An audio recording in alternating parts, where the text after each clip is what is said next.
بسم الله الرحمن الرحیم. با سلام خدمت حضار محترم و جناب آقای روحانی. متناسب با روز دانشجو نکاتی را عرض می‌نمایم. پاییز آخر دولت 11 است و طبیعتاً مجالی برای طرح موضوعات تازه فراهم نیست، چرا که انبوهی از وعده‌های عمل نشده و شعارهای بر زمین مانده جنابتان هنوز در گوش مردم است. 3 سال از بهترین سال‌هایی که می‌توانستید برای حل مشکلات کشور تلاش کنید با تمام توان برای انعقاد قراردادی صرف کردید که اکنون مانند آب خوردن نقض شده است. برجام جوانمرگ شد و ما به خاطر هزینه‌های سنگین و غیرقابل بازگشتی که به ملت تحمیل شد از نقض این معاهده ناراحتیم.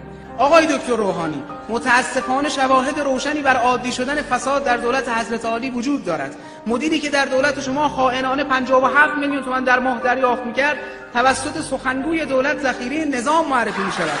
قرار بود 100 روز مشکلات را حل کنید، قرار بود گشایش اقتصادی ایجاد کند، قرار بود در نخستین گام بیکاری کاهش پیدا کند، اما متاسفانه در فساد اقتصادی رکورد زدید، در ثبت بالاترین رقم بیکاری پس از انقلاب رکورد زدید، در تعطیلی هزاران بنگاه تولیدی رکورد شکستید. بدانید قطار ناکارآمدی دولت با صدقه حکومتی به ریل باز نخواهد گشت.